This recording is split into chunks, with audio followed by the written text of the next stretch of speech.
Chemistry ने लेके ना होना तू कदे परेशान, लीड लगा ले और बढ़ा ले थोड़ी सी साउंड, चाल सिखाऊं मित्र तन्ने कोऑर्डिनेशन कंपाउंड।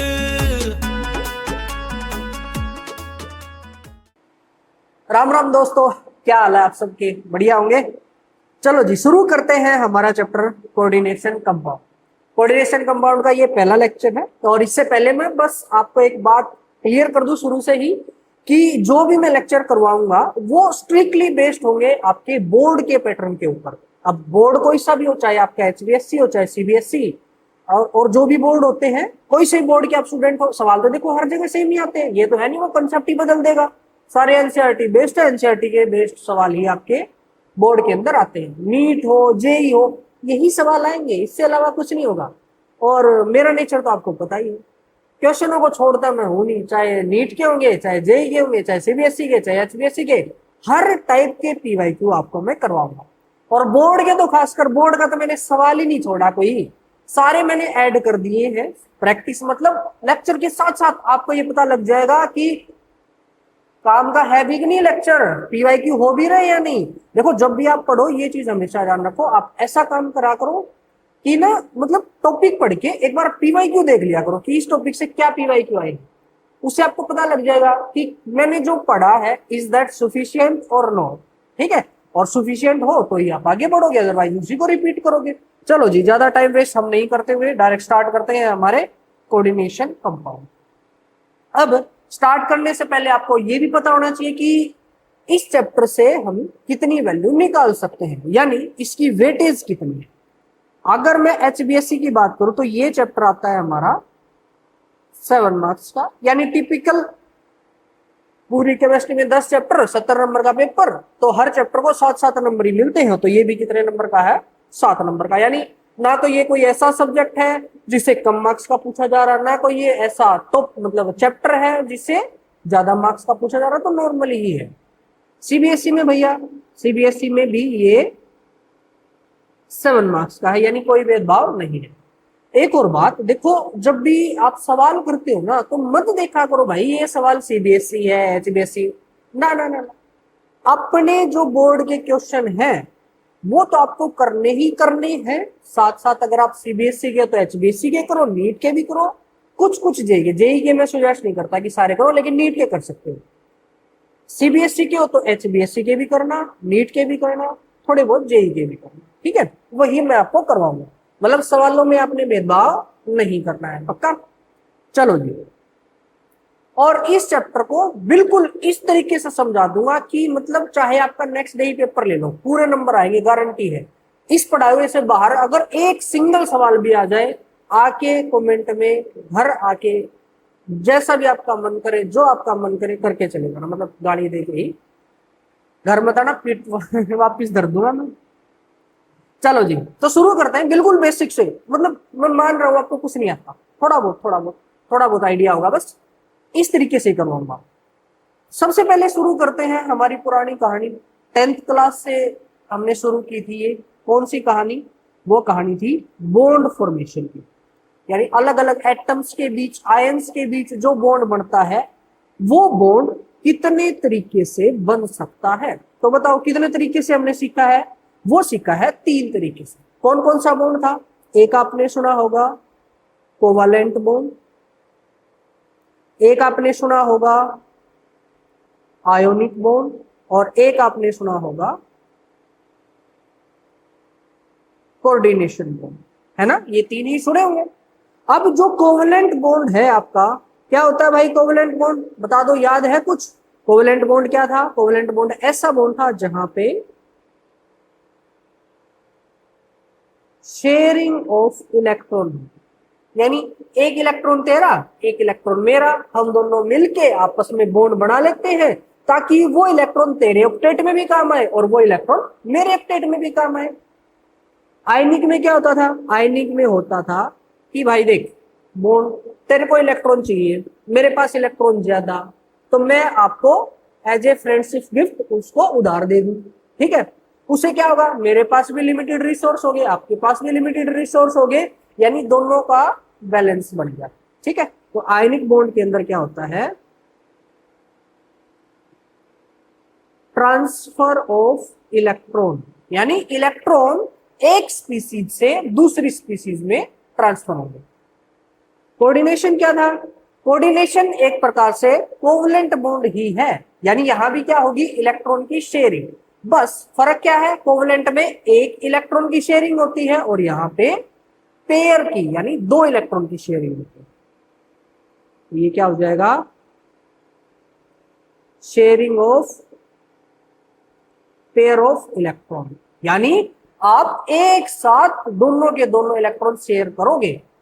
तो कैसे, जैसे मेरे पास दो इलेक्ट्रॉन हैं, ज्यादा नहीं है, पूरे पूरे मेरे पास इलेक्ट्रॉन, आपके पास दो इलेक्ट्रॉन कम, तो मैं क्या करूंगा, आपको ट्रांसफर तो कर नहीं सकता क्योंकि फिर मेरे पास कम हो जाएंगे।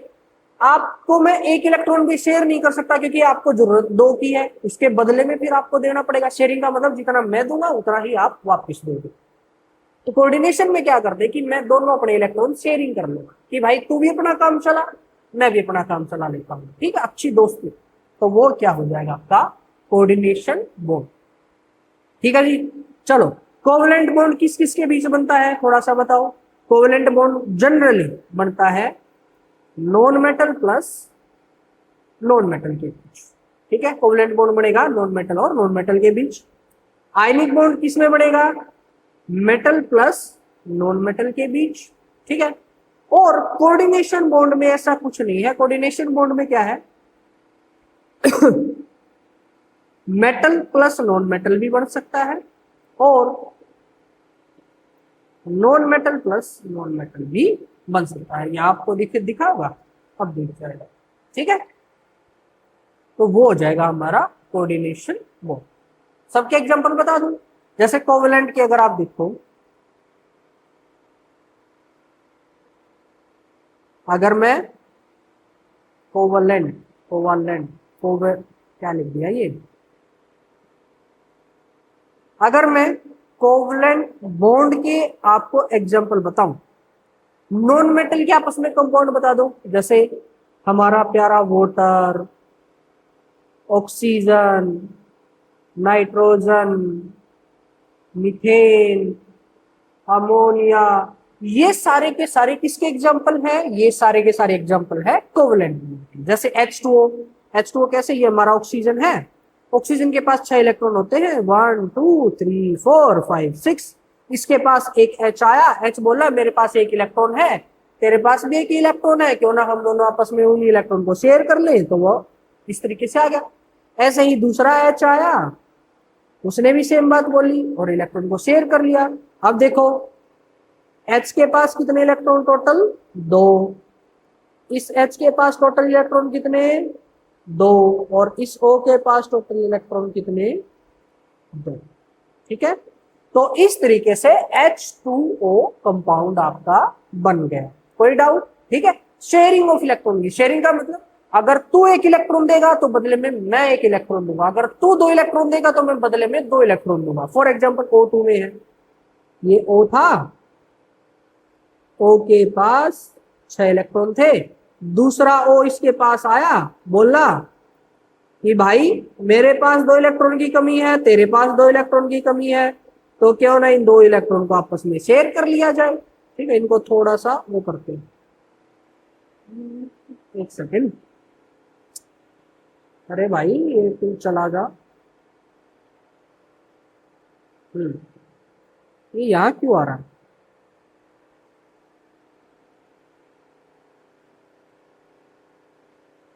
ठीक है चलो जी। तो क्या बता रहा था मैं, ऑक्सीजन का बता रहा था, मेरे को पहले ये साफ नहीं यही था। तो ऑक्सीजन के ये 2 इलेक्ट्रॉन, इस ऑक्सीजन के ये 2 इलेक्ट्रॉन। ठीक है, तो अब ऑक्सीजन के पास टोटल अगर आप इस गोले में देखोगे तो हो जाएंगे 8, और इस ऑक्सीजन के पास भी गोले में हो जाएंगे 8। ठीक है, इस तरीके से देखो 2 इलेक्ट्रॉन इस ऑक्सीजन ने दिए तो बदले में उसको 2 इलेक्ट्रॉन मिले, सेम इस ऑक्सीजन ने 2 इलेक्ट्रॉन दिए तो बदले में उसको 2 इलेक्ट्रॉन दिए। तो ये था कोवलेंट बॉन्ड। नेक्स्ट हमारा बॉन्ड था कौन सा, आयोनिक बॉन्ड। ठीक है जी। आयनिक बॉन्ड में क्या था, एक मेटल होती है, मेटल के पास एक्सेस ऑफ इलेक्ट्रॉन होते हैं, एक नॉन मेटल होती है जिसके पास कमी होती है इलेक्ट्रॉन की। ठीक है, तो वहां पे क्या होगा, मेटल इलेक्ट्रॉन लूज करेगी, नॉन मेटल इलेक्ट्रॉन एक्सेप्ट करेगी। तो आयनिक बॉन्ड में सबसे पहले क्या होता है, आयनिक बॉन्ड में जो मेटल है, metal will lose electron and form, और वो बनाती है कटायन। ठीक है जी। कटायन का मतलब क्या है, कटायन मींस पॉजिटिव चार्ज या पॉजिटिव आयन। ठीक है, चार्ज ही क्या है, आयन है ना। चलो जी, तो कोई भी मेटल ले लो, मैंने सोडियम ले लिया। सोडियम के होते हैं 2 8 1, 12th क्लास में हो, इतना तो पता ही होगा। यहाँ पे एक इलेक्ट्रॉन एक्स्ट्रा है, तो ये जो हमारा सोडियम भाई साहब है वो एक इलेक्ट्रॉन को लूज कर देगा और ये बना लेगा Na पॉजिटिव। ठीक है, अब दूसरी चीज, जो हमारी नॉन मेटल है, गेन इलेक्ट्रॉन एंड फॉर्म, ऊपर कर दो थोड़ा सा, ठीक है, एंड फॉर्म अनायन। अब अनायन क्या होता है, लिखने की जरूरत नहीं, वो हो जाएगा आपका नेगेटिव आयन। फॉर एग्जाम्पल हमारा Cl था, Cl के पास टोटल 7 इलेक्ट्रॉन है। अच्छा, यहां भी आप चाहो तो मैं बना दूं, Cl मतलब 2 8 7, 17 नंबर है ना, 2 8 7। ये क्या करेगा, एक इलेक्ट्रॉन को एक्सेप्ट करेगा और ये बना लेगा Cl नेगेटिव। अब इसके पास 8 इलेक्ट्रॉन होंगे। अब यहाँ पे Na के ऊपर पॉजिटिव चार्ज है, Cl के ऊपर नेगेटिव चार्ज है, और ये चीज आप बचपन से पढ़ते आए हो कि opposite charges attract each other. तो यहां भी Na पे पॉजिटिव चार्ज, Cl पे नेगेटिव चार्ज, दोनों पे अपोजिट चार्ज है, और अपोजिट चार्ज है तो वो एक दूसरे को क्या करेंगे, अट्रैक्ट। ठीक है, तो यहां लिख देंगे हम, जगह बची है, चलो यहां लिख देंगे, क्या लिख देंगे, opposite, opposite charges attracts each other and form ionic compound। ठीक है, फॉर एग्जाम्पल ये हमारा Na पॉजिटिव था, इसको अट्रैक्ट किया Cl नेगेटिव। ठीक है, तो ये जो कंपाउंड है आपका, this is an ionic compound. ठीक है, आयनिक कंपाउंड में आयन्स होंगे, वो आपको पता ही है। ठीक है, अब आयनिक कंपाउंड की ना एक खास बात होती है, वो खास बात मैं यहां लिख देती हूँ। ठीक है, कहा यहां क्या खास बात है कि आयोनिक कंपाउंड, वैसे बताना आयनिक बॉन्ड में और आयनिक कंपाउंड में क्या फर्क है, बता सकते हो, इजी है। आयनिक कंपाउंड वो कंपाउंड होते हैं जिनमें आयनिक बॉन्ड पाया जाता है, बड़ा सिंपल। कोवलेंट कंपाउंड बोले तो बोलोगे ऐसे कंपाउंड जिनमें कोवलेंट बॉन्ड पाया जाता है। कोऑर्डिनेशन कंपाउंड पूछूं तो ऐसे कंपाउंड जिनमें कोऑर्डिनेशन बॉन्ड पाया जाता है, बात खत्म। ठीक है जी, चलो, तो आयनिक कंपाउंड्स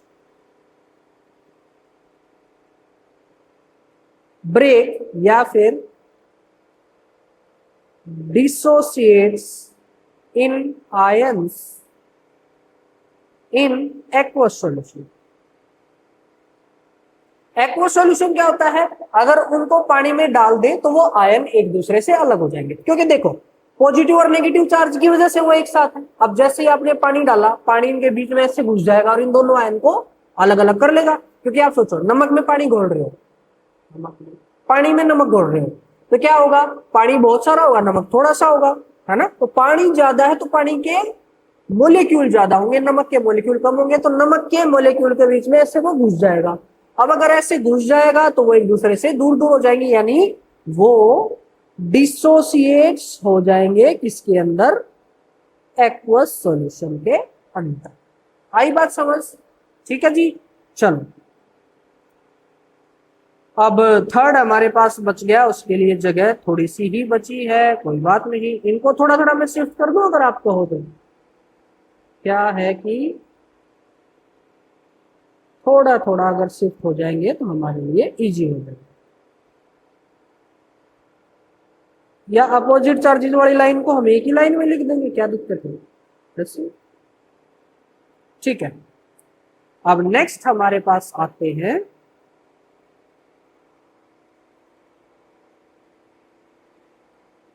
कोऑर्डिनेशन बॉन्ड। ठीक है, देखो कोऑर्डिनेशन बॉन्ड एक प्रकार से आपका टाइप ऑफ कोवैलेंट बॉन्ड ही है। कोवैलेंट बॉन्ड कैसे है? क्योंकि कोवैलेंट बॉन्ड में भी इलेक्ट्रॉन की शेयरिंग हो रही है, कोऑर्डिनेशन बॉन्ड में भी इलेक्ट्रॉन की शेयरिंग होगी। बस फर्क इतना है कि दोनों इलेक्ट्रॉन पर बॉन्ड 2 इलेक्ट्रॉन होते हैं, दोनों इलेक्ट्रॉन कौन शो करेगा? आपका कोऑर्डिनेट बॉन्ड शेयर करेगा, जो कोई सी एक बंदा शेयर करेगा। ठीक है, पहली बात तो ये। दूसरी बात AKA का मतलब क्या होता है? Also known as, short form है AKA की, also known as dative moment. ठीक है, ये वैसे इतने काम की बात नहीं, लेकिन फिर भी आपको बताना चाहिए इनको क्या भी बोलते हैं, डेटिव मोमेंट। ठीक है, कुछ एग्जांपल है वो मैं करवा दूं। एग्जांपल, या हमारे पास कौन सा पेन है और ले लेते हैं कोई एग्जांपल। एग्जांपल नंबर 1, जैसे H3O पॉजिटिव। H3O पॉजिटिव बना कैसे है? H3O पॉजिटिव बना है कुछ ऐसे, H2O था हमारा प्यारा सा, इसके पास एक H पॉजिटिव भीख मांगने आया। यहां पे जो ऑक्सीजन था हमारा वो काफी दयालु टाइप का था, उसने एक ऑक्सीजन दे दिया और ये बन गया H3O पॉजिटिव। 3 H हो गए और जो H पॉजिटिव चार्ज था वो पूरे के ऊपर चला गया। अब अगर आप थोड़ा सा डीप डाइव करो तो ये कैसे बना है? ये हमारा O था, यहां पे हमारे 2 H के बॉन्ड थे और ऑक्सीजन के पास 2 लोन पेयर बचे हुए थे। टोटल 6 थे, 6 में से एक उस H को, एक उस H को, टोटल कितने बच गए? 4। प्लस ये H पॉजिटिव था। अब H पॉजिटिव अपना बिल्कुल खाली आदमी, उसके पास एक भी इलेक्ट्रॉन नहीं, और होने कितने चाहिए? 2 इलेक्ट्रॉन होने चाहिए। अब 2 इलेक्ट्रॉन होने चाहिए, है एक भी नहीं, तो क्या करेगा? वो 2 इलेक्ट्रॉन किसी से मांगेगा, मांगेगा कि नहीं मांगेगा? अब इतनी ताकत है नहीं कि वो किसी से छीन ले, नहीं छीन सकता, वो रिक्वेस्ट कर सकता है, यानी उधार मांग सकता है, यानी शेयरिंग कर सकता है। अब अगर कोवैलेंट शेयरिंग करे तो बदले में इलेक्ट्रॉन देने पड़ेंगे, देने के लिए इलेक्ट्रॉन है ही नहीं, तो वो कौन सा बॉन्ड बनाएगा? H पॉजिटिव बॉन्ड बनाएगा आपका कोऑर्डिनेशन। ठीक है, दूसरा तरीका हो सकता है वो किसी नेगेटिव के साथ अट्रैक्ट हो जाए, जैसे HCl हो सकता है, कोई डाउट नहीं, लेकिन ऐसा भी हो सकता है। तो ये अब क्या बन जाएगा? ये जो H था ये O था, 2 H पहले थे, एक और H आ जाएगा, और वो H किसकी जगह आया है? लोन पेयर की वजह से, यानी ये जो आपका लोन पेयर है, ये लोन पेयर चला जाएगा इसके पास। ठीक है, अब ऑक्सीजन ने क्योंकि आपको इलेक्ट्रॉन दे दिए किसी को, तो उसके ऊपर कैसा चार्ज आ जाएगा? पॉजिटिव। यानी जो चार्ज पहले H के ऊपर था, अब वो चार्ज किसके ऊपर है? O के ऊपर। इस टाइप का जब भी बॉन्ड बनेगा, ऐसे बॉन्ड को बोला जाता है कोऑर्डिनेशन बॉन्ड। ठीक है, और बताता हूं, जैसे मैं CN का एग्जांपल लेता हूं, CN नेगेटिव। ठीक है, CN नेगेटिव का मैं एग्जांपल ले रहा हूं। अब CN नेगेटिव में जो हमारा कार्बन है, कार्बन के पास कितने इलेक्ट्रॉन है? 1 2 3 4। दूसरा हमारा नाइट्रोजन है, नाइट्रोजन के पास कितने हैं? 1, क्रॉस ले लेते हैं इनको, 1 2 3 4 और 5। ठीक है, एक इलेक्ट्रॉन एक्स्ट्रा है, और वो इलेक्ट्रॉन कौन सा है? हमारा नेगेटिव चार्ज। और नेगेटिव मैंने नाइट्रोजन पे लिया, क्यों लिया? क्योंकि नाइट्रोजन ज्यादा पावरफुल है, ज्यादा पावरफुल के ऊपर ही आपका नेगेटिव चार्ज ज्यादा स्टेबल रहता है। ठीक है, तो मैंने नाइट्रोजन पे ले लिया। अब कार्बन के पास कितने इलेक्ट्रॉन? 4, उसको चाहिए कितने? 4, तो वो 4 शेयर करेगा। अब नाइट्रोजन के पास कितने इलेक्ट्रॉन? 6, चाहिए कितने? 2, तो नाइट्रोजन कितने शेयर करेगा? कितने शेयर करेगा? 2। अब कार्बन चाह रहा है कि मैं 4 इलेक्ट्रॉन शेयर कर दूं, नाइट्रोजन चाह रहा है कि मैं 2 इलेक्ट्रॉन शेयर कर दूं, तो क्या होगा? वहां उस केस में हमारा नाइट्रोजन 2 इलेक्ट्रॉन शेयर करेगा कार्बन के साथ, करवा देते हैं। ठीक है, तो ये जो कार्बन था इसने 2 इलेक्ट्रॉन शेयर करे नाइट्रोजन के पास। अब किसके पास क्या क्या बच गए? कार्बन के पास 1 इलेक्ट्रॉन, 2 इलेक्ट्रॉन, नाइट्रोजन के पास 1 इलेक्ट्रॉन, 2 इलेक्ट्रॉन, 3 इलेक्ट्रॉन, 4 इलेक्ट्रॉन। ठीक है जी, कोई डाउट बताओ यहां तक? नहीं। नाइट्रोजन का पेट भर गया, चेक करो। 1 2 3 4 5 6 7 8 भर गया, 8 इलेक्ट्रॉन हो गए। कार्बन के पास 1 2 3 4 5 6 ही हुए, यानी कार्बन को तो अभी 2 इलेक्ट्रॉन की जरूरत है। नाइट्रोजन को जरूरत नहीं है। नाइट्रोजन ट्रांसफर भी नहीं कर सकता, क्योंकि ट्रांसफर करते नाइट्रोजन के पास कम हो जाएंगे। तो इस केस में नाइट्रोजन बेचारा क्या करेगा कि भाई सुन कार्बन, ये मेरे 2 इलेक्ट्रॉन है, यानी मेरा लोन पेयर है, उस लोन पेयर को मैं तेरे को दे सकता हूं। इससे क्या होगा, वो इलेक्ट्रॉन मेरे पास भी रहेंगे और वो इलेक्ट्रॉन तेरी फील्ड के अंदर भी आ जाएंगे, यानी तेरे को भी ऐसा लगेगा कि तेरे पास 8 इलेक्ट्रॉन है। तो वो वहां उस केस में ये जो 2 इलेक्ट्रॉन है, ये इलेक्ट्रॉन यहाँ पे डेटिव बॉन्ड बनाने के काम आएंगे। यानी यहाँ पे जो आपका कंपाउंड बनेगा वो किस तरीके से बनेगा, गुलाबी पेन के साथ बना देता हूं, वो बनेगा C ट्रिपल बॉन्ड N। ठीक है, C triple bond N। Carbon के पास 2 इलेक्ट्रॉन, नाइट्रोजन के पास 2 इलेक्ट्रॉन और नाइट्रोजन के पास नेगेटिव। ठीक है, समझ गया। अब ये मैंने 3 डंडे लगा दिए, आपको पता चल रहा है कौन सा बॉन्ड कोवेलेंट है, कौन सा आपका कोऑर्डिनेशन है? पता लग रहा है क्या? नहीं पता लग रहा है ना, तो कुछ तो ऐसा होना चाहिए जिसे पता लग जाए। तो एक्चुअली हम क्या करते हैं, हम कोऑर्डिनेशन बॉन्ड को एक छोटा सा एरो लगा देते हैं कोऑर्डिनेशन बॉन्ड में। इस तरीके से मैंने एरो लगा दिया। इस एरो का क्या मतलब है कि ऑक्सीजन से हाइड्रोजन की तरफ इलेक्ट्रॉन पेयर ट्रांसफर हुआ है, ये शेयर हुआ। ऐसे इसमें एरो कहां लगेगा, इसमें एरो लगेगा आपका यहां, बस लग गया। तो इस तरीके से हमारा ये Cn नेगेटिव बन गया। ऐसे ही आप चाहो तो आप बना सकते हो NH4 पॉजिटिव। ये आपका होमवर्क है, ठीक है, इसको आपने खुद बनाना। तो ये था बिल्कुल बेसिक। फर्स्ट लेक्चर में मैं ज्यादा कुछ एक्सप्लेन नहीं करूंगा, बिल्कुल बेसिक सी चीज आपको समझाऊंगा, ताकि अगले जो टॉपिक है वो फटाफट फटाफट फटाफट होते जाए। आपको पढ़ना कैसे है तरीका मैं बता दूंगा। मैं ये सब तो करा रहा हूँ, उसकी पीडीएफ भी दूंगा, पीडीएफ कहाँ मिलेगी, टेलीग्राम चैनल पर मिल जाएगी, बाकी चैप्टर की प्लेलिस्ट भी वहां मिल जाएगी, कोई दिक्कत नहीं। लेकिन जो सही मेथड होगा ना, वो सही मेथड क्या है, रात को लेक्चर खोलो अपना मस्त, जैसे शुरू में बताया, लीड लगाओ और साथ साथ कॉपी पेन लेके बैठ जाओ, नोट्स बनाओ, या तो पहले रफ में बनाओ या स्क्रीनशॉट लेके रख लो या कुछ भी कर लो। नोट्स अपने हाथ से कॉपी में बनाओगे पूरा लिख के, कोई दिक्कत, ठीक है। जब तक अपने हाथ से सब कुछ नहीं लिख लेते प्रॉपर, तब तक नहीं आएगा समझ में, इतना ज्यादा मतलब इफेक्टिव नहीं होगा। समझ तो लोग यार कुछ %, लेकिन ऐसा मत सोचना कि मैं प्रिंट आउट निकलवा लूं, मैं ये कर लूं, मैं वो कर लूं ना।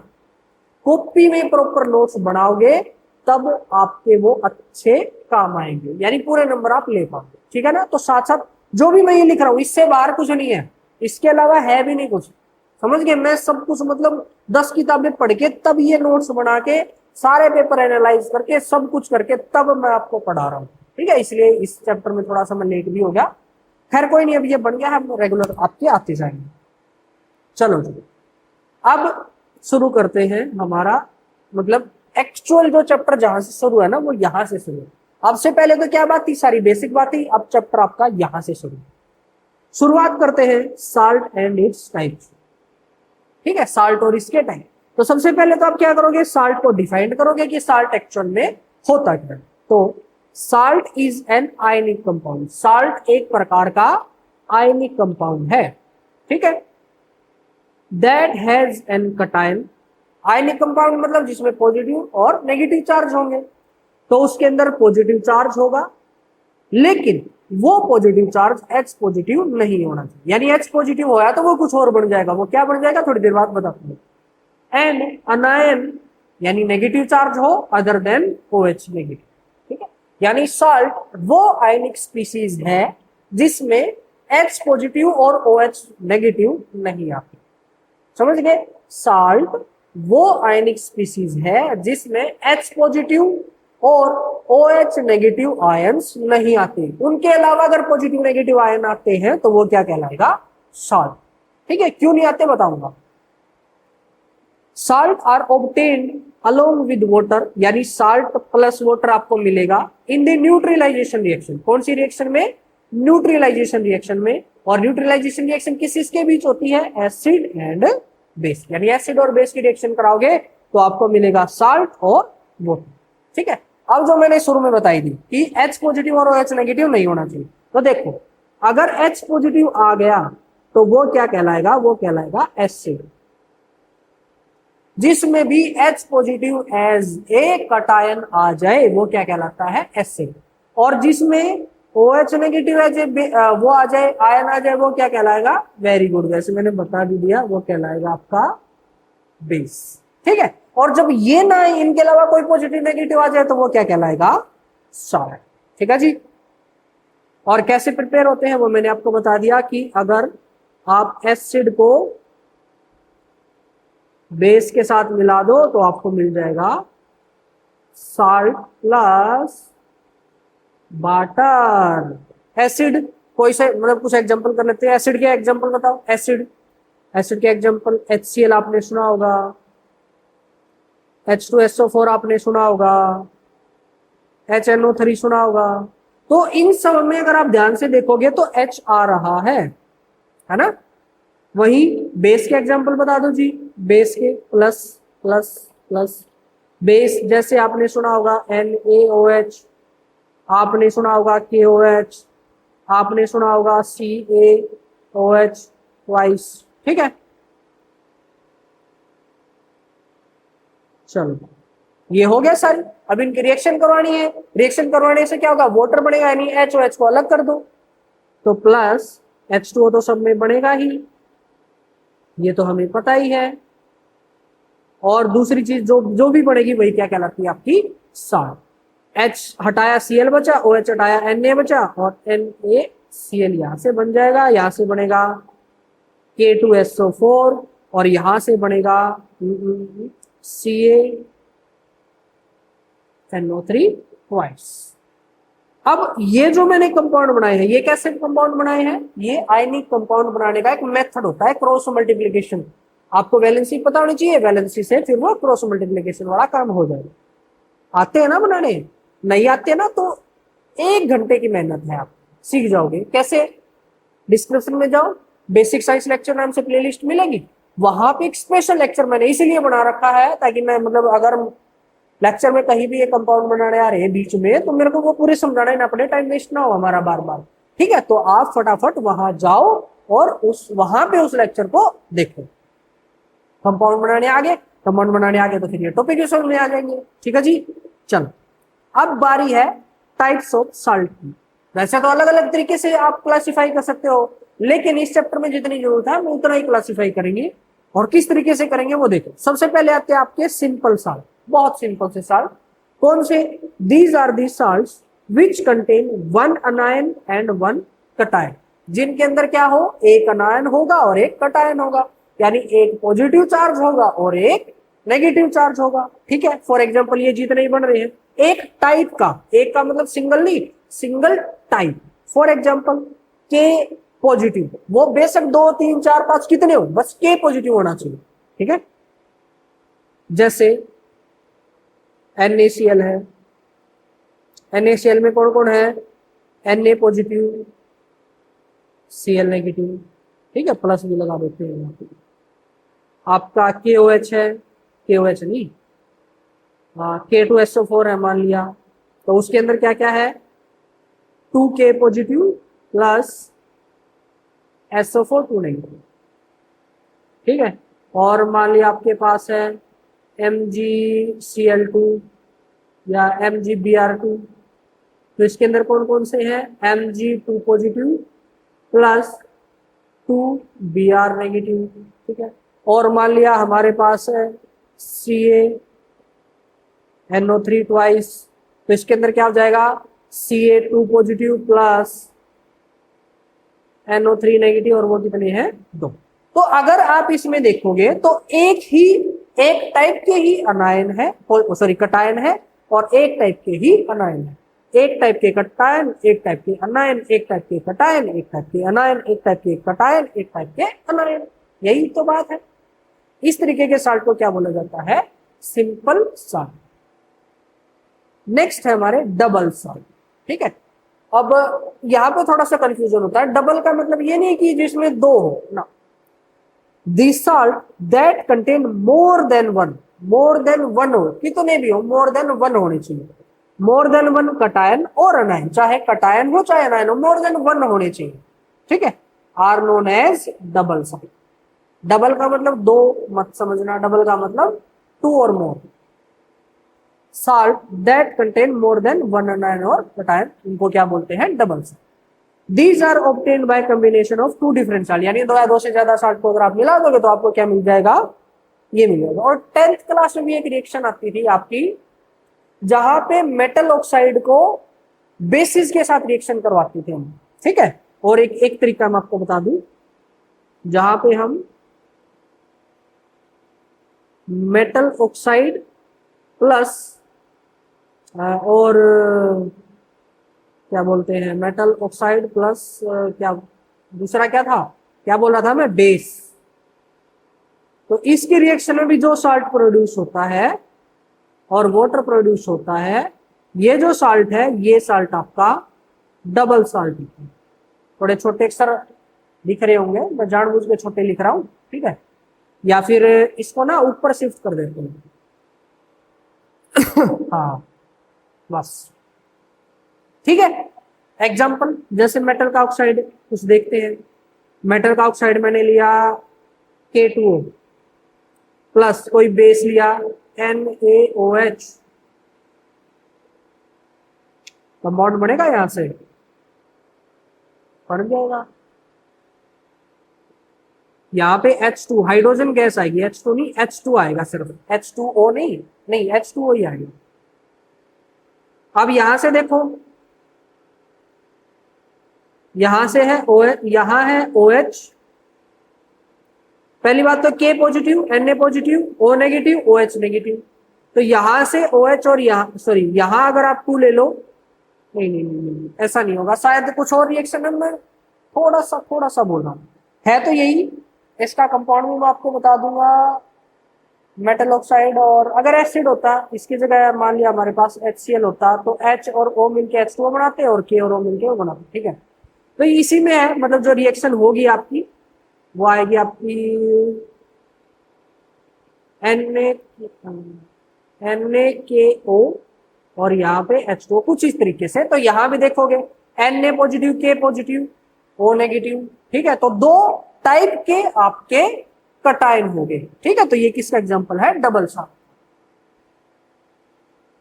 ठीक है। चलो तो हम क्या पढ़ रहे थे, डबल साल्ट। डबल साल्ट आया समझ में आपको, ठीक है। इसको भूल जाओ, अगर मान लो ये समझ में नहीं आया आपको, इसको भूल जाओ।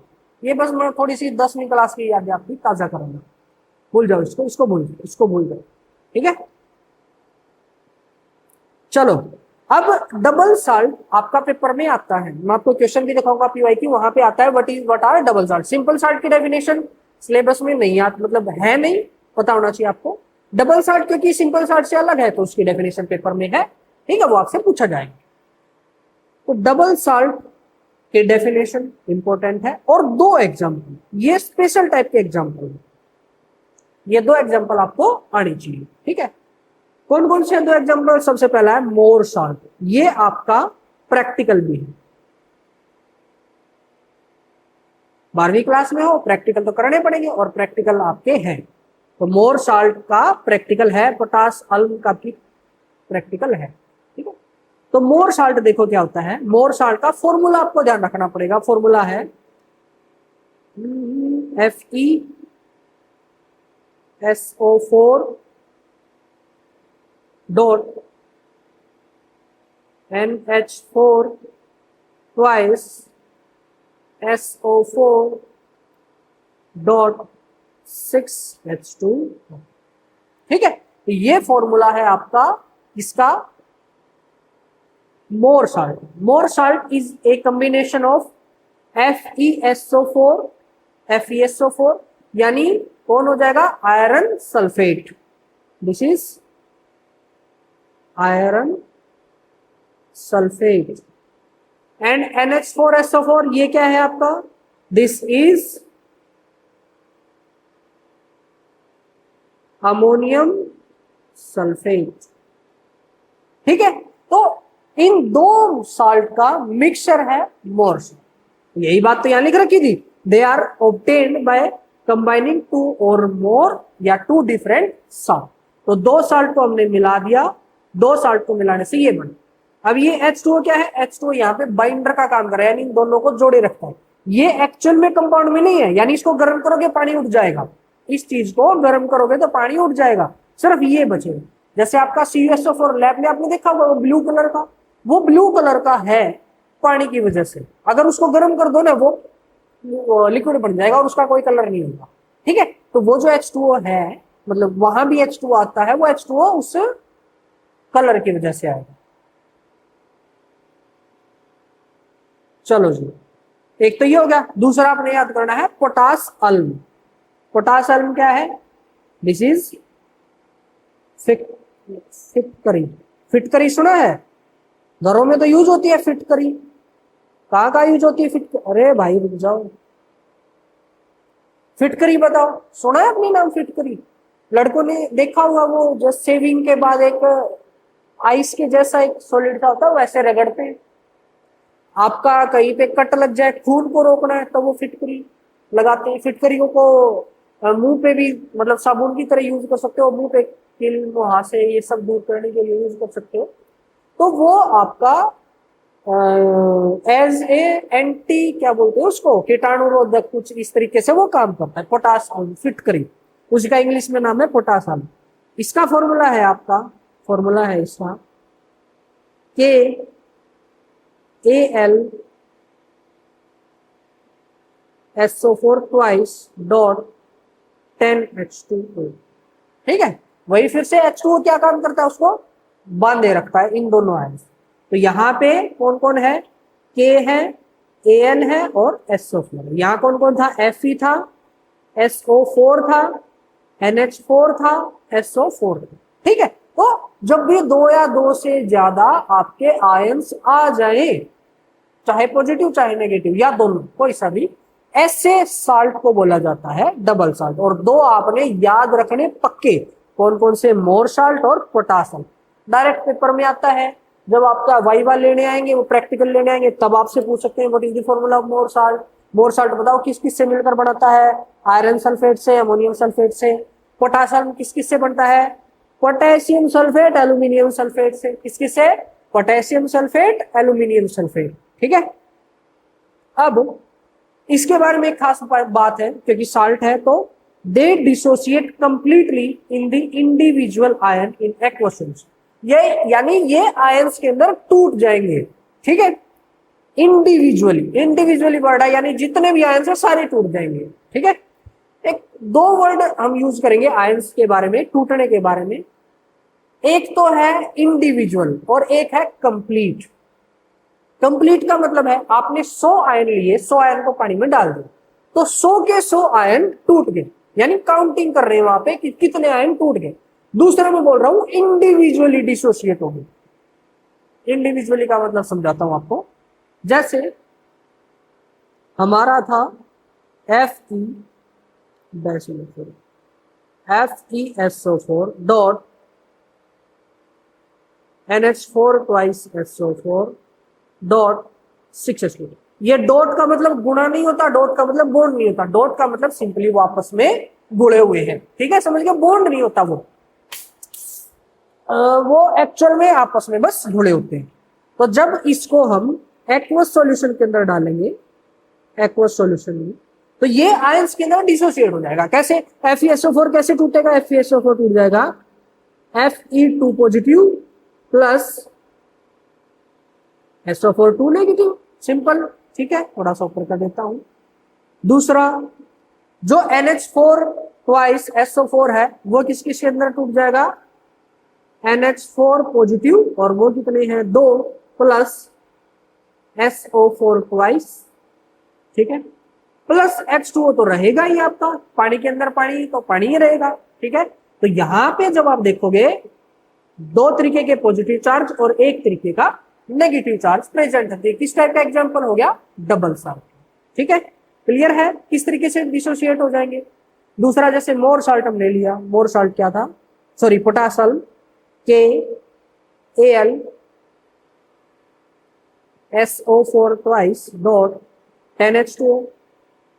तो जब इसको हम एक्वस सॉल्यूशन के अंदर डालेंगे तो के ऊपर चार्ज आता है पॉजिटिव, एल्यूमिनियम का चार्ज आता है 3 पॉजिटिव प्लस SO4 पे चार्ज आता है 2 नेगेटिव।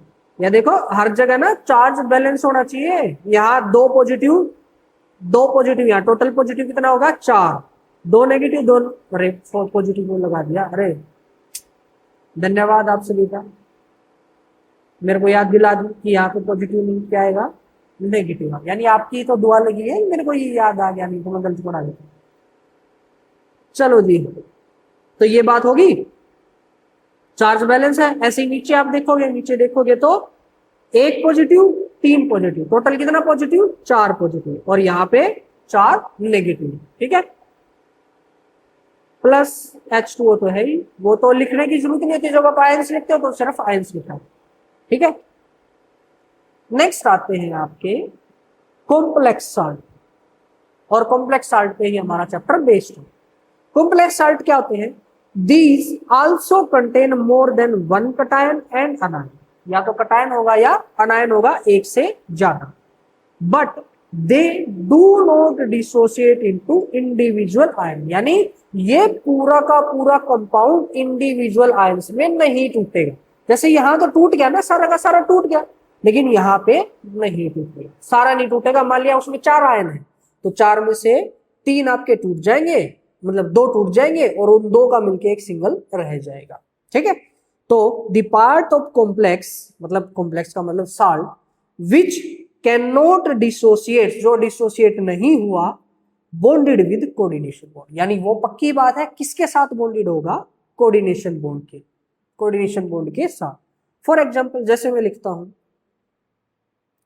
K4FeCN6, ठीक है, तो एक्चुअल में अगर मैं इसको एक्वस सॉल्यूशन में डालूं तो क्या होना चाहिए था, यहां पे 4K positive plus Fe2 positive plus 6Cn negative, इनके अंदर ये डिसोसिएट होना चाहिए था, है ना। चार्ज देखो, 4 और 2 6 पॉजिटिव 6 नेगेटिव, डिसोसिएट होना चाहिए था, बट एक्चुअल में ऐसा नहीं हुआ। तो कैसा हुआ, तो हुआ कुछ इस तरीके से एक्वस सॉल्यूशन।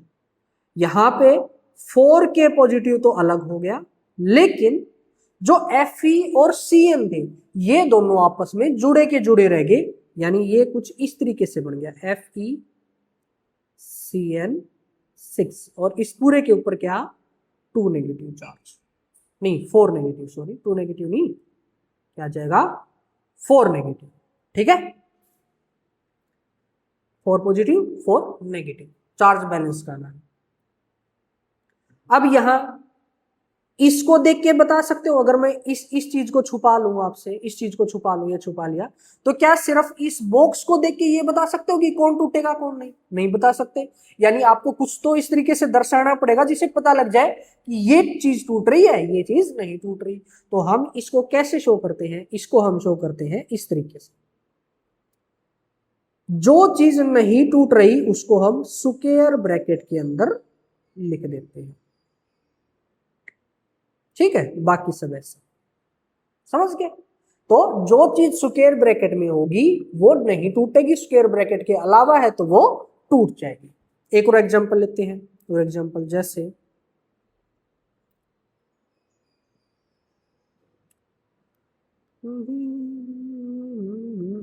CuH2O6 Cl3, बताओ जी, ये लिख दिया मैंने। अब आपको पता चल गया ना क्या चीज टूट जाएगी क्या चीज नहीं टूटेगी।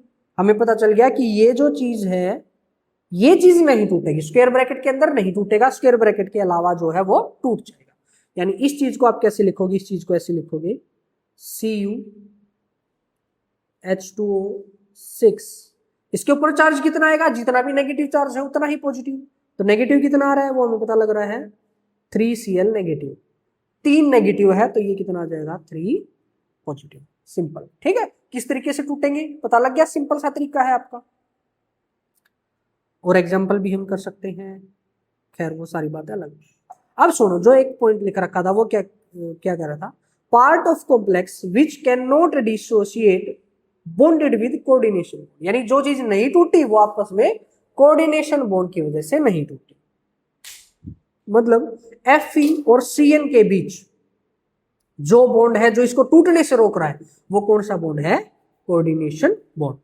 Cu और H2O हालांकि नॉर्मली H2O कंपाउंड नहीं बनाता, लेकिन वो बना सकता है कोऑर्डिनेशन बॉन्ड के साथ। जैसे ऊपर बनाया ना इसने, H2O ने बॉन्ड बनाया किसके साथ, कहां गया कहां गया कहां गया कहां गया, ये रहा, H2O ने बॉन्ड बनाया H पॉजिटिव के साथ, लेकिन बॉन्ड कौन सा बनाया है, कोऑर्डिनेशन।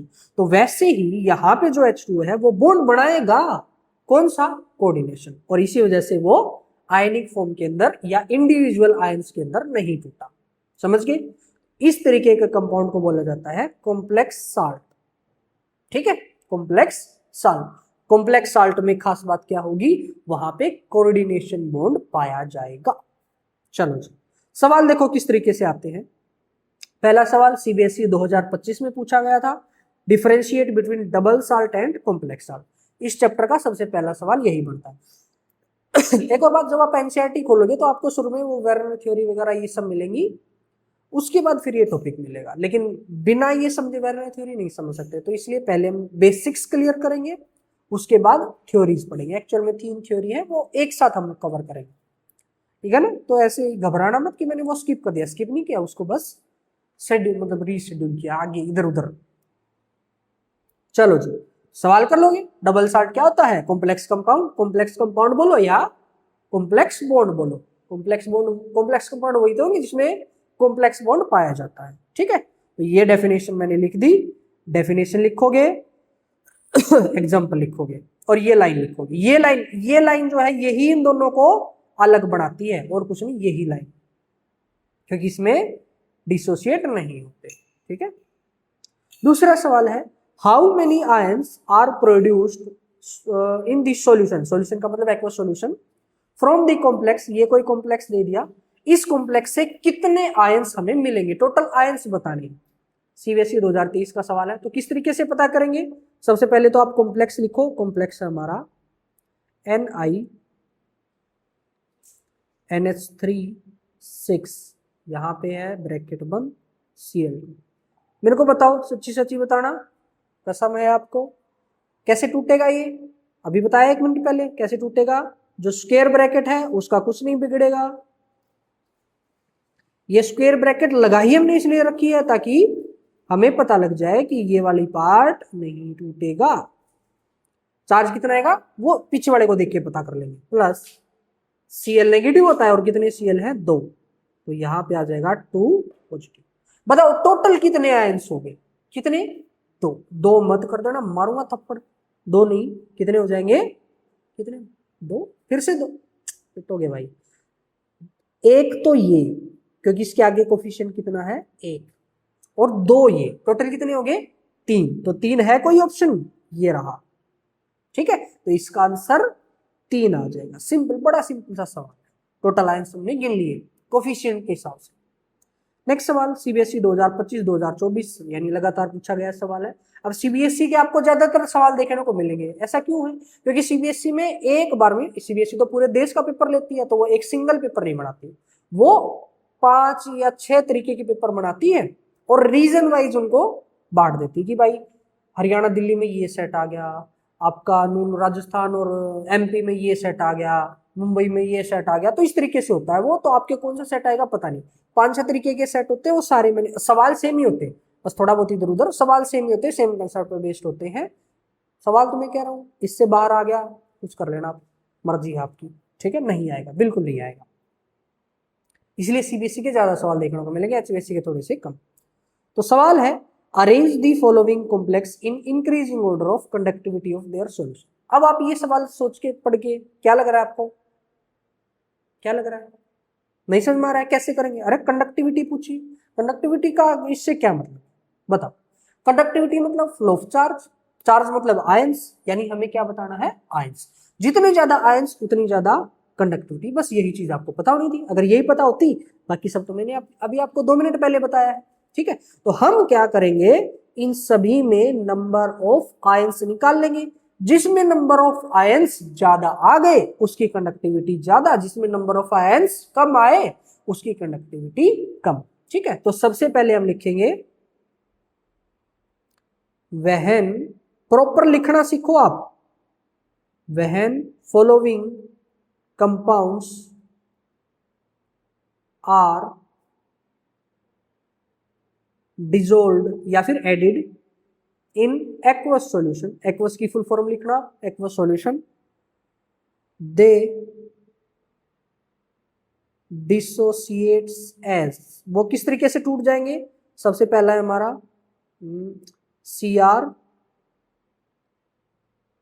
NH3 Cl Cl2, दूसरा है हमारा Cr NH3 Cl3 और तीसरा है हमारा Cr NH3 और यहाँ पे Cl3, NH3 नहीं 6, ठीक है। ये किस तरीके से डिसोसिएट होगा बताओ। सबसे पहले ब्रैकेट वाली चीज ऐसे की ऐसे NH3 Cl प्लस यहाँ पे आएगा Cl नेगेटिव, और कितने Cl हैं 2, तो 2 नेगेटिव और यहाँ पे 2 पॉजिटिव। ठीक है, दूसरा अरे यहाँ तो ब्रैकेट के बाहर कुछ है ही नहीं, इसका मतलब यहाँ पे आयन नहीं आएंगे, यानी ये ऐसे कैसा रहेगा Cr NH3 Cl3। ठीक है, और ये किस तरीके से डिसोसिएट होगा, ये डिसोसिएट होगा Cr NH3 plus 3 Cl negative और इसके ऊपर आएगा 3 पॉजिटिव। अब अगर मैं आपसे नंबर ऑफ आयंस पूछूं, इसके अंदर कितने आयंस है टोटल, अभी जस्ट ऊपर एमसीक्यू भी आया था ना, यही चीज तो एमसीक्यू आई थी, ये देखो यही चीज तो एमसीक्यू आई थी, यानी किसी पेपर में यही चीज एमसीक्यू पूछ ली, किसी में यही थ्योरेटिकल फॉर्म में पूछ लिया। तो इसके अंदर 3, इसके अंदर 3 आयन, इसके अंदर 0 आयन, 0 आयन, और इसके अंदर कितने आयन्स हैं, वेरी गुड 4 आयन। तो किसके अंदर आयन ज्यादा, इसके अंदर, फिर इसके अंदर, और सबसे कम इसके अंदर। तो आप लिखोगे as conductivity is proportional to number of ions, hence order of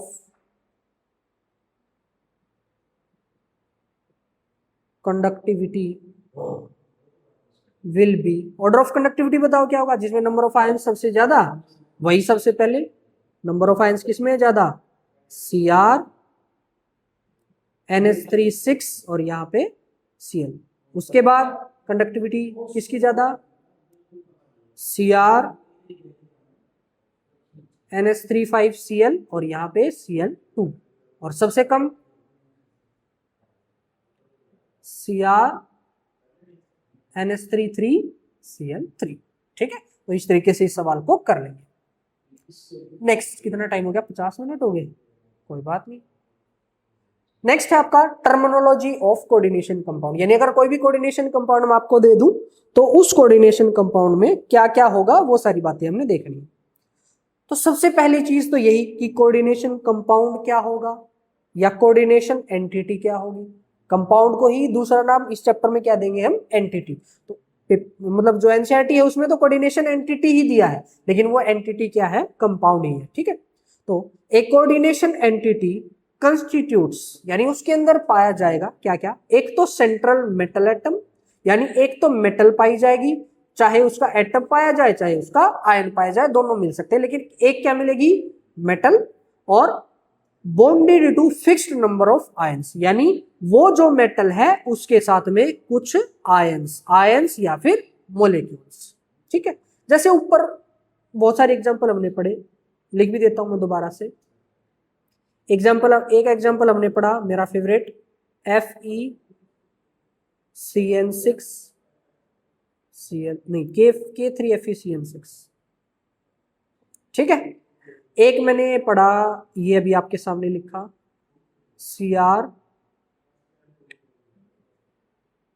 NH3 Cl3, ठीक है।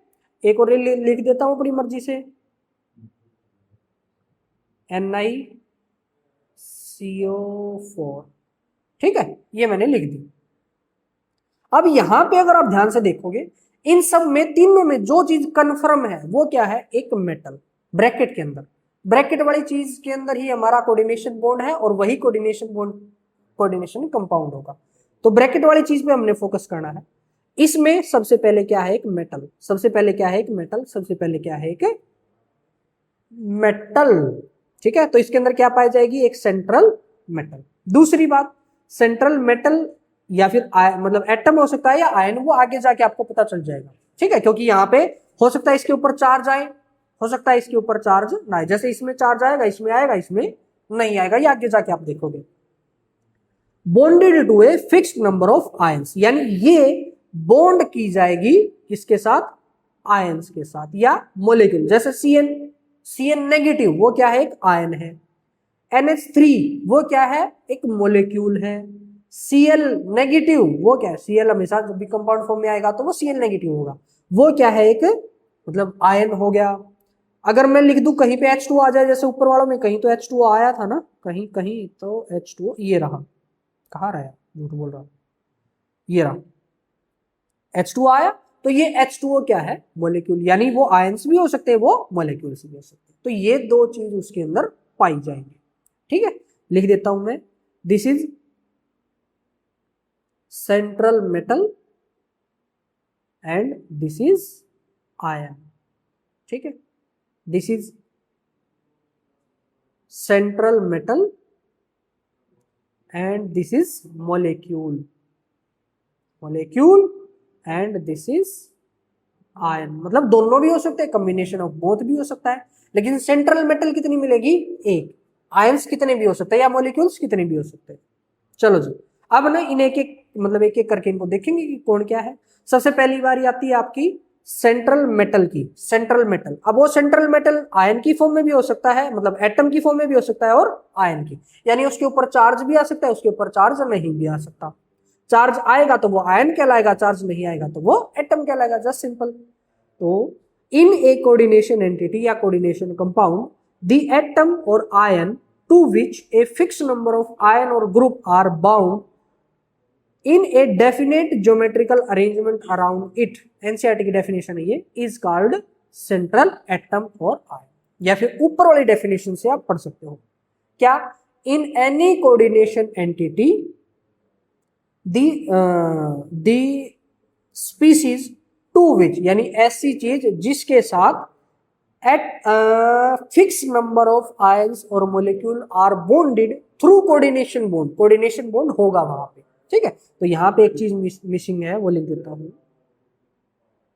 थ्रू TROU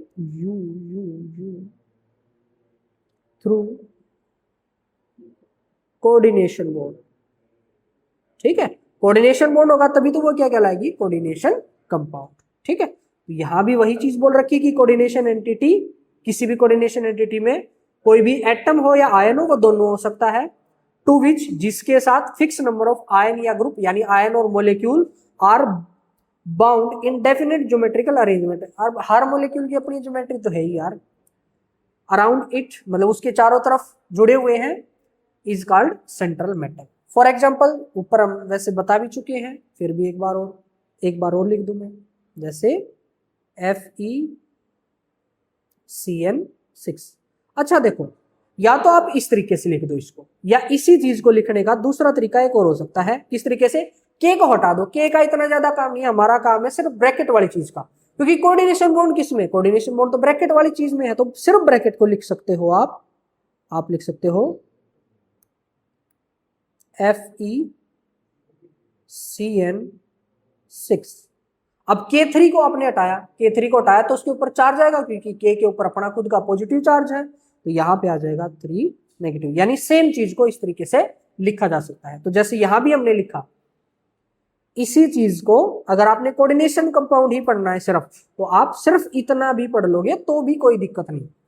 इस चीज को पढ़ना है तो इसको पढ़ लोगे तो भी कोई दिक्कत नहीं, इसका काम है नहीं कुछ, ठीक है। ये तो बदला जा सकता है, पानी में जाते अलग हो जाएगा तो मतलब इसके साथ है ही नहीं वो, ये हमेशा पूरे जीवन उसके साथ रहेगा, ठीक है। तो इसी को आपने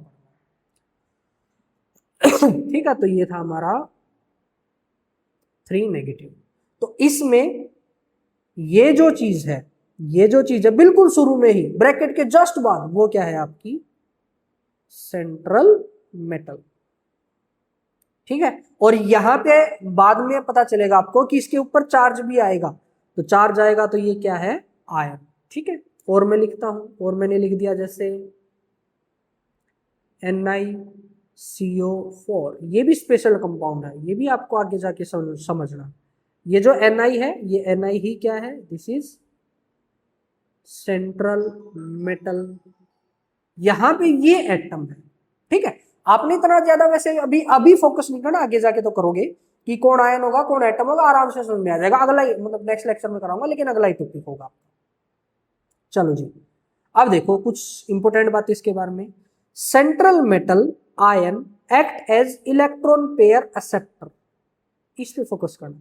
अब कोऑर्डिनेशन बॉन्ड बना है, कोऑर्डिनेशन बॉन्ड बना है तो कोऑर्डिनेशन बॉन्ड में एक इलेक्ट्रॉन पेयर को मतलब शेयर करेगा और एक उसको एक्सेप्ट करेगा, या सिंपली आप बोल सकते हो कि एक डोनेट करेगा एक एक्सेप्ट करेगा, ठीक है। तो जो सेंट्रल मेटल है वो क्या करेगा, वो इलेक्ट्रॉन पेयर को एक्सेप्ट करेगा। बड़ी कमाल की बात है, मेटल कभी भी इलेक्ट्रॉन एक्सेप्ट नहीं करता, ना पूरी जिंदगी कभी करेगा। मेटल बोली, मेटल का आयन कर सकता है, मेटल कभी भी लाइफ में आप पढ़ोगे, पूरी केमिस्ट्री में पढ़ोगे, कोई एक्सेप्शन नहीं, मेटल कभी भी इलेक्ट्रॉन एक्सेप्ट नहीं करता। मेटल की डेफिनेशन यही है, दी एटम्स या the elements which can not accept electrons in their ground state are known as metals। तो मेटल कभी एक्सेप्ट नहीं करेगा, but metal can accept electron pair, वो इलेक्ट्रॉन पेयर को एक्सेप्ट कर सकते हैं, क्योंकि वहां जब आप एक्सेप्ट करोगे तो वहां पे चार्ज नहीं आता, नेगेटिव चार्ज नहीं, एक्सेप्ट करोगे तो नेगेटिव चार्ज आएगा, लेकिन इलेक्ट्रॉन पेयर को एक्सेप्ट करोगे तो नेगेटिव चार्ज नहीं आता। समझ गए, यानी मेटल के ऊपर कभी नेगेटिव चार्ज लिखा हो तो मारना लिखने वाले को।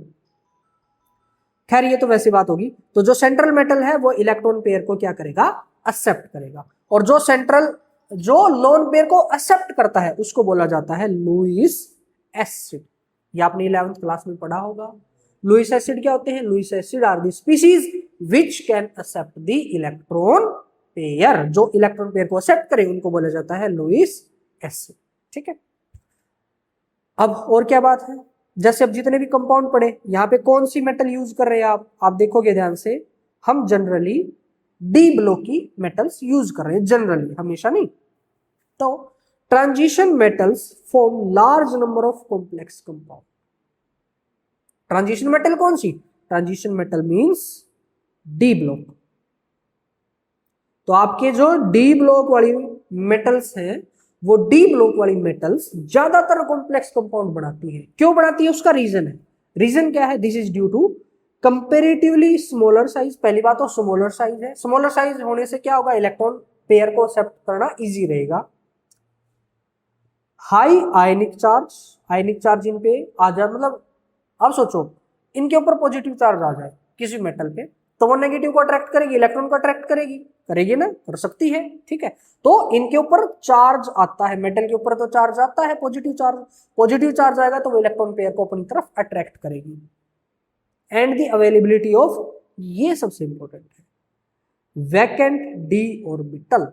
अगर किसी भी स्पीसीज को कोऑर्डिनेशन बॉन्ड बनाना है और उसको लोन पेयर एक्सेप्ट करना है, तो उसके पास लोन पेयर को रखने के लिए एक खाली कमरा होना जरूरी है। खाली कमरा मतलब उसके पास खाली ऑर्बिटल होना जरूरी है। ऑर्बिटल मतलब देखो ये डब्बे से बनाते थे, तो खाली डब्बा होगा तभी वो मेटल लोन पेयर को एक्सेप्ट कर सकती है। और डी ब्लॉक वाले के पास हमें पता है कि इनके पास 4D नाम से एक डी ब्लॉक वो है, मतलब डी ब्लॉक 4D सीरीज है।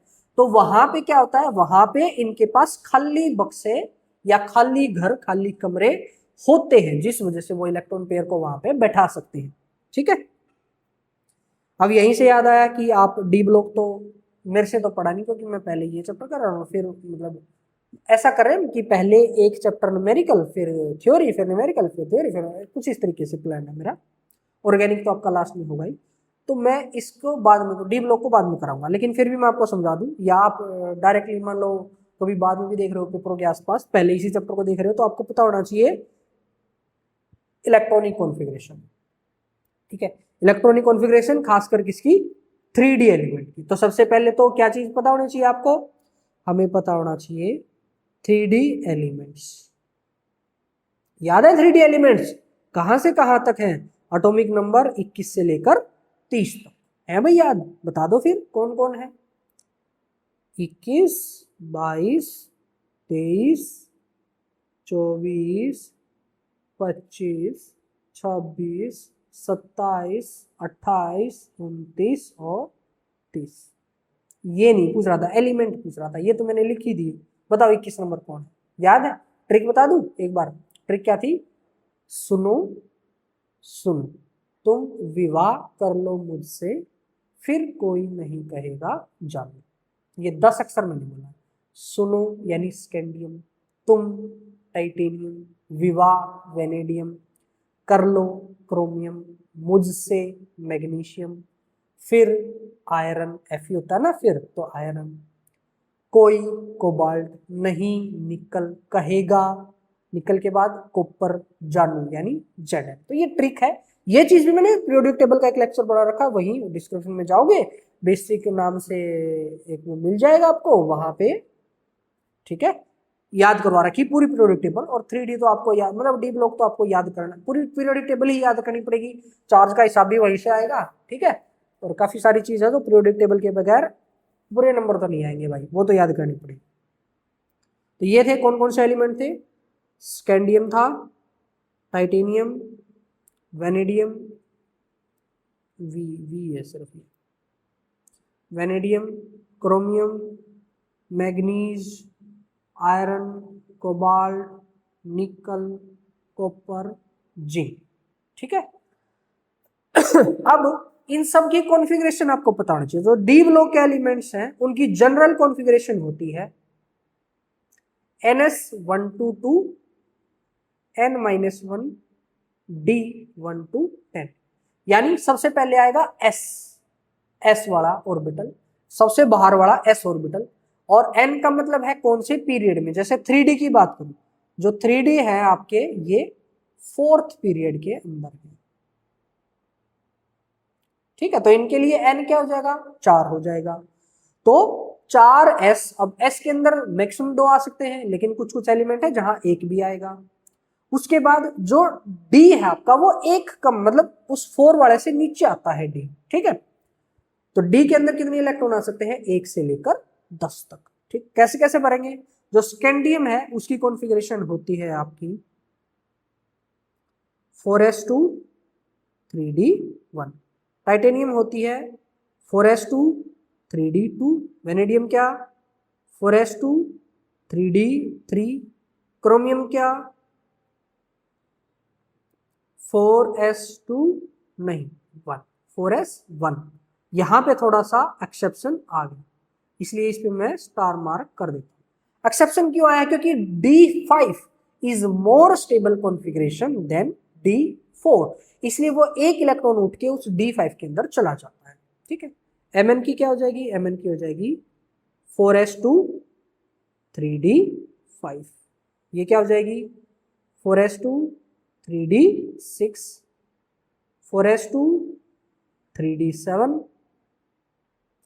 4s2 3d8, 4s2 नहीं 1, 4s1 3d10। Same reason as compared to 3d9, 3d10 is more stable, that's why one electron from S will go to d10, और ये क्या जाएगा 4s2 3d10।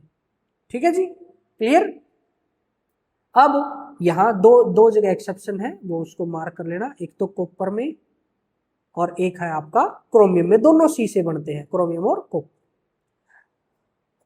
ये configuration, उसके बाद आपको पता होना चाहिए SPDF का, SPDF, S के अंदर कितने आते हैं, 2 इलेक्ट्रॉन आते हैं, पी के अंदर मैक्सिमम की बात कर रहा हूँ 6 इलेक्ट्रॉन आते हैं, डी के अंदर 10 इलेक्ट्रॉन आते हैं और एफ के अंदर 14 इलेक्ट्रॉन आते हैं।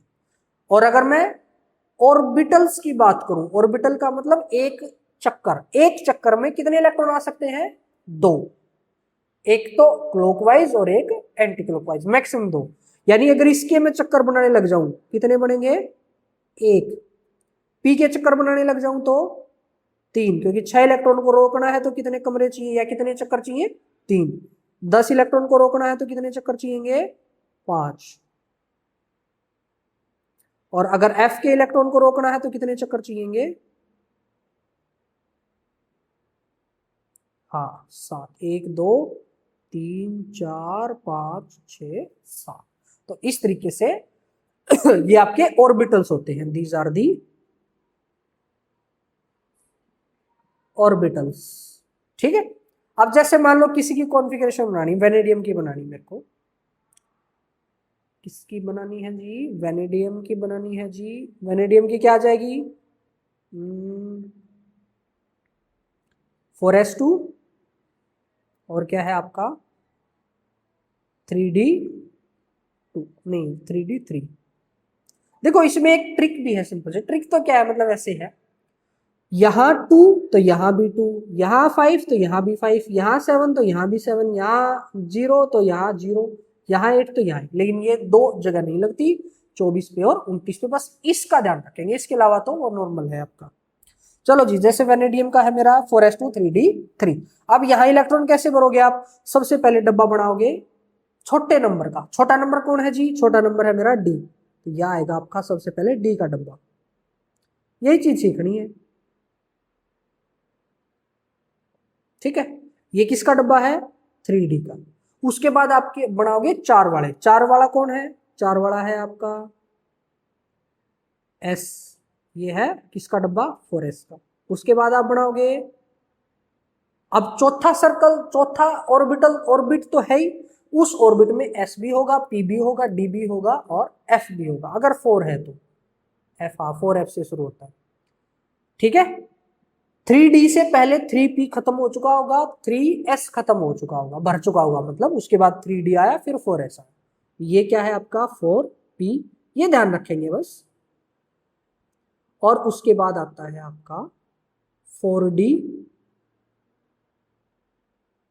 और जरूरत पड़ी तो हमारे पास 4f भी है। ठीक है। ठीक है। अगर मैं 3d के किसी भी एलिमेंट की बात करूं, उसके पास इतने ऑर्बिटल होते हैं। अब इनके अलावा जो, मतलब इनसे पहले के जो मैंने नहीं बनाए, जैसे 3p नहीं बनाया, 3s नहीं बनाया, 2s नहीं बनाया, 2p नहीं बनाया, वो ऑलरेडी उनके अंदर इलेक्ट्रॉन फुली फिल्ड है, इसलिए उनको बनाने का फायदा नहीं है, क्योंकि हमें तो खाली ऑर्बिटल देखने हैं कौन से हैं। ठीक है। अब जैसे अगर मैं वेनेडियम को देखूं, s के अंदर कितने इलेक्ट्रॉन है? 2 इलेक्ट्रॉन है, तो s के अंदर 2 इलेक्ट्रॉन भरो। s के अंदर 2 इलेक्ट्रॉन, 1 इलेक्ट्रॉन यहां आ जाएगा, 1 इलेक्ट्रॉन यहां आ जाएगा। ठीक है।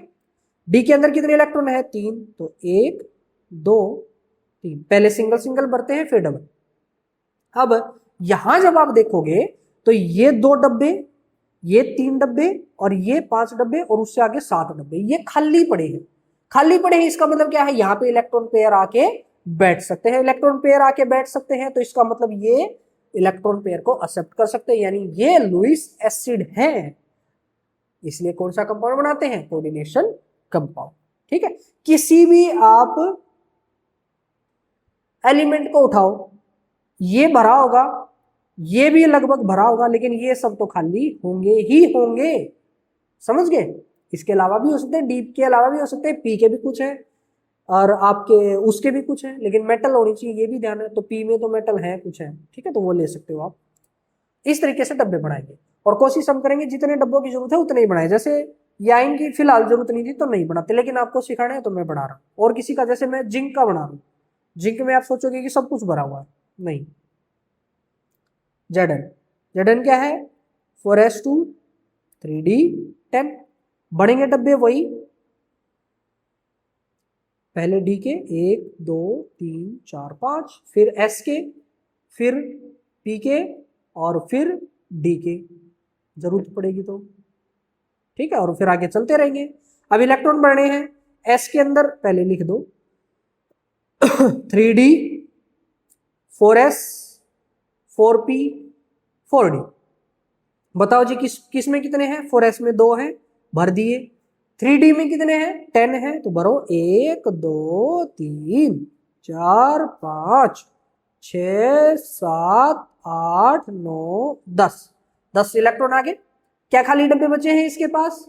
जी हाँ, मैं हूं खलनायक। नहीं, माँ तो आती है सब। तो यहाँ पे डब्बे ये दिख रहे हैं, ये डब्बे भरे हुए हैं। ठीक है, क्या हो गया? अच्छा, चलो कोई नहीं। बारिश आ रही क्या तेज? देखो क्या दिक्कत आ गई। तो यहाँ पे क्या हो रहा है, ये जो डब्बे हैं ये डब्बे खाली हैं। खाली डब्बे हैं तो इसका मतलब ये कंपाउंड बना सकते हैं। कंपाउंड बना सकते हैं तो इसका मतलब कोऑर्डिनेशन कंपाउंड बनाएंगे। ये सारे बना सकते हैं, समझ गए? तो मोस्टली कोऑर्डिनेट ऐसे सवाल पिछले चैप्टर डी ब्लॉक में पढ़ेंगे ना। डी ब्लॉक में एक सवाल आता है कि why d block form complex compound. पिछले चैप्टर में सवाल आएगा डी ब्लॉक में, और यहाँ भी ये सवाल आएगा, या फिर उसका आंसर है यहाँ पे। तो ये ऐप लिखोगे कि डी ब्लॉक, पहली बात तो कंपेरेटिवली स्मॉलर साइज होता है, यानी वो न्यूक्लियस से ज्यादा पावर ले सकते, न्यूक्लियस ज्यादा अट्रैक्ट कर सकता है छोटा साइज होने से। हाई आयनिक चार्ज होगा। आयनिक चार्ज होगा इसका मतलब क्या है? आयनिक चार्ज है तो अट्रैक्ट करेंगे इलेक्ट्रॉन पेयर को, और अवेलेबिलिटी ऑफ डी ऑर्बिटल। तीनों रीजन आप लिखो। अरे कोई नहीं, रूम की बात है बस। हमने अभी आम खाया था तो चींटियों ने अटैक कर दिया है उस आम पे, आधा काट के खाया था। कोई बात नहीं, चलो जी, ये सारी बातें होगी किसकी? हमारी इलेक्ट्रॉन कॉन्फ़िगरेशन ऑफ डीएनए की। 1.25 घंटा हो गया। लिगेंड को समझाऊंगा 20-30 मिनट और लग जाएंगे। समझाऊं क्या, या फिर इसको नेक्स्ट लेक्चर में करें? बताओ, नेक्स्ट में ही कर लेते हैं क्योंकि थोड़ा लंबा टॉपिक है। तो फिलहाल हमने कोऑर्डिनेशन कंपाउंड में ये देख लिया। इस मतलब कोऑर्डिनेशन कंपाउंड क्या होते हैं, यानी ये ब्रैकेट वाले कंपाउंड, इनके अंदर कोऑर्डिनेशन बॉन्ड पाया जाता है। देखो आपको ऐसा मिल जाएगा कि what is the complex compound, तो आप क्या लिखोगे? कॉम्प्लेक्स कंपाउंड ऐसे जिसमें कोऑर्डिनेशन बॉन्ड पाया जाता है ना, ऐसे नहीं। आप प्रॉपर डेफिनेशन यही लिखोगे कोऑर्डिनेशन कंपाउंड की वाली। ये जो एनसीईआरटी जो डेफिनेशन मानती है वो ये डेफिनेशन है कि कोऑर्डिनेशन एंटिटी वो एंटिटी होगी जिसके पास सेंट्रल मेटल होगी और आयंस बॉन्डेड होंगे उसके साथ में। ठीक है, थ्रू कोऑर्डिनेशन बॉन्ड, ये वर्ड में। ठीक है, ऐसे कंपाउंड को बोला जाता है कोऑर्डिनेशन कंपाउंड, कॉम्प्लेक्स कंपाउंड या फिर कोऑर्डिनेशन एंटिटी। तीनों वर्ड का मतलब सेम है। ठीक है ना?